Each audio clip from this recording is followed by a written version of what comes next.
ಎಲ್ರಿಗೂ ನಮಸ್ತೆ. ಪ್ರೀತಿ ಪಯಣ ಯೂಟ್ಯೂಬ್ ಚಾನಲ್ಗೆ ಸ್ವಾಗತ. ಏನು ಇಷ್ಟು ದಿನ ಮನೆಯಲ್ಲಿಂದ ಶುರು ಮಾಡ್ತಿದ್ರು, ಇವತ್ತು ಡೈರೆಕ್ಟ್ ಯಾವುದೋ ಲೊಕೇಶನ್ಗೆ ಬಂದಿದ್ದಾರೆ ಅಂತ ಅನ್ಕೋಬಿಡಿ. ಈ ಲೊಕೇಶನ್ ಬಂದು ಭೀಮನಕಿಂಡಿ ಅಂತ.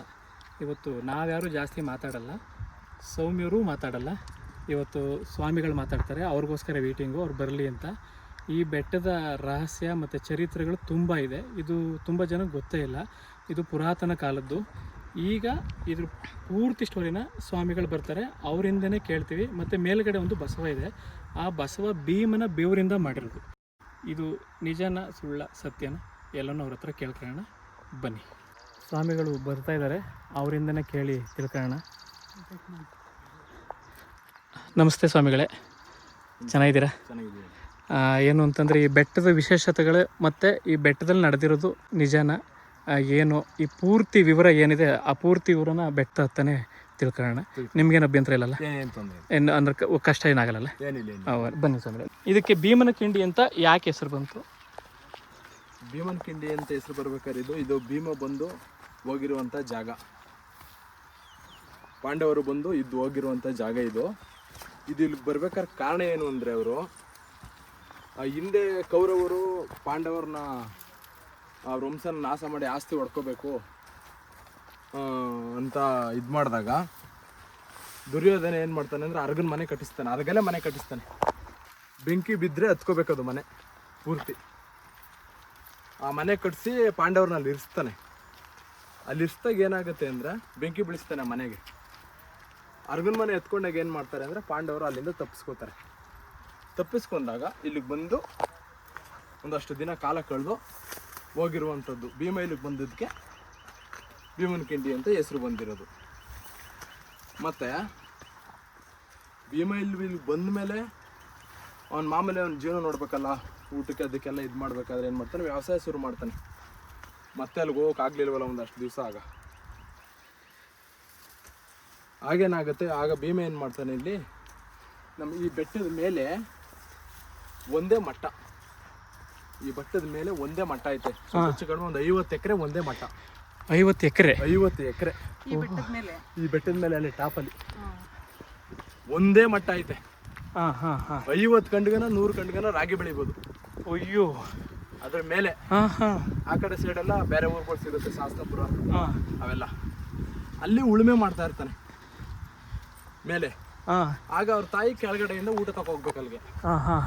ತಗೊಂಡು ಹೋಗ್ತಾರೆ. ಆದ್ರೆ ಅವನಿರೋ ಜಾಗಕ್ಕೆ ಹೋಗಕ್ಕಾಗಲ್ಲ. ಅಲ್ಲಿ ಹೋಗ್ಬೇಕಾದ್ರೆ ಅದು ಒಂದು ಬಂಡೆ ದಾಟಿ ಹೋಗ್ಬೇಕು ಅವ್ರ ಹತ್ರಕ್ಕೆ, ಭೀಮನ ಹತ್ರಕ್ಕೆ. ಆಗ ಕೂಗ್ತಾರೆ ಮಗನ. ಆಗ ಭೀಮ ಅಂತ ಕೂಗಿದಾಗ, ಏನಮ್ಮ ಅಂತ ಹೇಳ್ತಾರೆ. ಬರಕ್ ಆಗ್ತಾ ಇಲ್ಲ, ಎಲ್ಲಿದ್ಯಪ್ಪ ಅಂದಾಗ ಬಂದು ಅಲ್ಲಿ ಒಂದೇ ಬಂಡೆ ಇದೆ, ಆ ಬಂಡೆನ ಗದೆಲ್ ಹೊಡಿತಾರೆ. ಗದೆಲ್ ಹೊಡೆದಾಗ ಆ ಬಂಡೆ ಚೂರಾಗುತ್ತೆ. ಬಂಡೆ ಚೂರಾಗಿ ಮೇಲ್ಗಡೆ ಕಾಮನ್ ಬೀಳ್ತಾರ ಒಂದು 100 ಅಡಿ. ಇಲ್ಲಿ ಬಂಡೆ ಇದ್ದು ಕಾಮನ್ ಬೀಳ್ತಾರೆ, ಎದ್ದು ಅಲ್ಲಿ ಕೆಳಗಡೆ ಇಳ್ಕೊಂಡಿದೆ 100 ಅಡಿ ದೂರಕ್ಕೆ. ನೀವು ನೋಡಿದ್ರೆ ಸೇಮ್ ಕಾಮನ್ ಬೀಳ್ತಾರನೇ ಕಾಣ್ಬೇಕು, ಆ ಥರ. ಆಮೇಲೆ ಎಲ್ಲ ಕಮಾನೆಲ್ಲ ಆಗುತ್ತೆ. ಆಮೇಲೆ ಹೋಗಿ ಅಲ್ಲಿ ಕೂತ್ಕೋತಾರೆ. ಭೀಮ ಊಟಕ್ಕೆ ಬರ್ತಾರೆ ಅಲ್ಲಿಗೆ. ಆಮೇಲೆ ಅವ್ರ ತಾಯಿ ಊಟಕ್ಕೆ ಬಡಿಸ್ತಾರೆ. ಊಟ ಮಾಡ್ಬೇಕಾದ್ರೆ ಅವ್ರಿಗೆ ಬೆನ್ನು ಕಡಿತಾ ಇರ್ತದೆ. ಉಳ್ಮೆ ಮಾಡಿರ್ತಾರಲ್ಲ, ಬೇವ್ರಿಗೆ ಬೆನ್ನು ಕಡಿತಾ ಇರ್ತದೆ. ಆಗ ಊಟ ಮಾಡ್ತಾ ಅವ್ರ ತಾಯಿಗೆ ಹೇಳ್ತಾರೆ, ಅಮ್ಮ ನನಗೆ ಬೆನ್ನು ಕಡಿತಾ ಐತೆ, ಒಂದು ಸ್ವಲ್ಪ ಬೆನ್ನು ಕೆರಿ ಅಮ್ಮ ಅಂತ. ಬೆನ್ನು ಕೆರಿತಾರಲ್ಲ, ಆಗ ಅವ್ರ ಬೆನ್ನಲ್ಲೆಲ್ಲ ಕೊಳೆ ಬಂದ್ಬಿಡ್ತದೆ. ಒಂದಿಷ್ಟು ತಪ್ಪ ಆ ಕೊಳೆ ಎಲ್ಲ ಒಂದಿಷ್ಟು ತಪ್ಪ ಉಂಡೆ ಥರ ಮಾಡ್ಕೋತಾರೆ. ಮಾಡ್ಕೊಂಡು ಏನು ಮಾಡ್ತಾರೆ, ಅದನ್ನ ಏನೋ ಒಂದು ಬಸವನ ಮೂರ್ತಿ ಥರ ಮಾಡ್ಬಿಟ್ಟು ಅಲ್ಲೇ ಇಟ್ಬಿಡ್ತಾರೆ. ಅದು ಚಿಕ್ಕದ ದೊಡ್ಡದ? ಚಿಕ್ಕದು ಅಂದರೆ ಒಂದಿಷ್ಟು ತಪ್ಪ ಅವರು ಒಂದು ತೆಂಗಿನಕಾಯಿ ಗಾತ್ರಕ್ಕಿಂತನೂ ಬರಲ್ಲ, ಇನ್ನೂ ಸಣ್ಣ. ಆ ಕೊಳೆಯಲ್ಲಿ ಮಾಡಿ ಇಟ್ಬಿಡ್ತಾರೆ ಅಲ್ಲಿ. ಅವ್ರ ಅಮ್ಮ ಮಾಡಿಡೋದು ಅದನ್ನ. ಭೀಮ ಅಲ್ಲ, ಅವರಮ್ಮ. ಭೀಮನ್ ಬೆನ್ನನ್ ಕೊಳೆನ ಬಂದಂತ ಕೊಳೆಯಲ್ಲಿ ಬಸಪ್ಪನ ತರ ತಿದ್ಬಿಟ್ಟು ಇಡೋದು ತಾಯಿ. ಓಕೆ, ಇಟ್ಬಿಡ್ತಾರೆ. ಮಾಮೂಲಿ ಮುಂದೆ ಒಟ್ಟಾಗ್ತಾರೆ ಅವರು. ಇಷ್ಟು ಅಂದ್ರೆ ಈ ಜಾಗದಲ್ಲಿ ಉಳಿಯಲ್ಲ, ಓಕೆ, ಈ ಜಾಗದಲ್ಲಿ ಉಳಿಯಲ್ಲ. ಒಂದಷ್ಟೇನೆ ಇರ್ತಾರೆ ಅಷ್ಟೇ. ಆಮೇಲೆ ಏನಾಗುತ್ತೆ ಮುಂದೆ, ಇಲ್ಲಿ ಈ ಕಡೆ ಒಂದಿದೆ. ಅವ್ರ ತಾಯಿ ಆ ಬೆಟ್ಟದಲ್ಲೆಲ್ಲ ಹೋಗಿ ಮತ್ತೆ ಅವರು ಅಡಿಕೆ ಕಿತ್ತಿದ್ರಲ್ಲ, ಈ ಪಾರ್ಟಿಕಲ್ಲು ಈಗ ದೊಡ್ಡ ಬಂಡೆ ಆಗಿ ಎಲ್ಲಿದೆ ಅದು? ಇಲ್ಲಿ ಕಣಿವೆ ಆಂಜನೇಯ ಸ್ವಾಮಿ ದೇವಸ್ಥಾನ ಪಕ್ಕದಲ್ಲಿದೆ. ಓಕೆ. ಅಷ್ಟಾಗುತ್ತೆ, ಅವ್ರು ಇಟ್ಬಿಡ್ತಾರೆ. ಆಮೇಲೆ ಈಗ ನಾವು ಒಂದು 4-5 ತಲೆಮಾರು ಆಗೋಗಿದೆ ನಮಗೆ.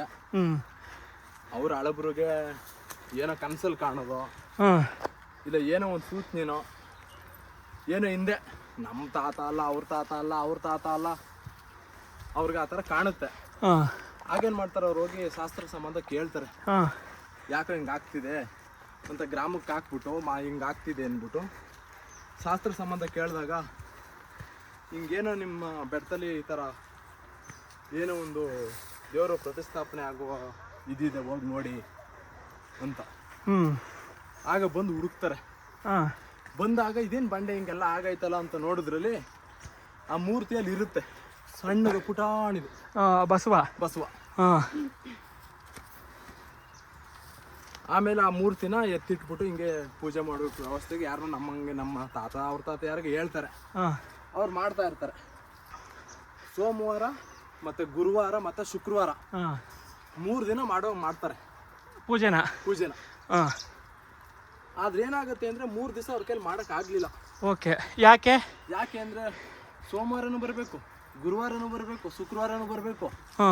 ಯಾವಾಗಲೂ ಎನಿ ಟೈಮ್ ಬೆಟ್ಟ ಹತ್ತಕ್ಕಾಗಲ್ಲಪ್ಪ ನಮ್ಮ ಕೈಲಿ ಅಂತ ಹೇಳ್ಬಿಟ್ಟು ಅದನ್ನು 2 ದಿವಸ ಮಾಡ್ಕೋತಾರೆ, ಸೋಮವಾರ ಮತ್ತು ಶುಕ್ರವಾರ ಮಾಡ್ಕೋತಾರೆ. ಮತ್ತೆ ಅವರು ಈ ಸೋಮವಾರ ಬಂದು ಪೂಜೆ ಮಾಡಿದ್ರೆ ನೆಕ್ಸ್ಟ್ ಶುಕ್ರವಾರದ ಹೊತ್ತಿಗೆ ದೇವರಲ್ಲಿ ಇರ್ತಿರ್ಲಿಲ್ಲ. ಓಹೋ. ಅಲ್ಲಿ ಇರ್ತಿರ್ಲಿಲ್ಲ ನಾವು. ವಿಗ್ರಹ ಹೇಳಿದ್ರಲ್ಲ, ಯಾಕೆ ಅಂದ್ರೆ ಕೋತಿಗಳು ಅದನ್ನ ಆಟ ಆಡ್ಬಿಟ್ಟು ಎಲ್ಲ ಹಾಕ್ಬಿಟ್ಟು ಹೋಗುವ. ಓಕೆ. ಸಣ್ಣ ಮೂರ್ತಿ ಅಲ್ವಾ ಅದು. ಆಗೇನ್ ಮಾಡೋದು, ಇವರು ಹುಡ್ಕೋದು ಅಲ್ಲೆಲ್ಲ ಅಕ್ಕಪಕ್ಕ ಎಲ್ಲ. ಓಕೆ.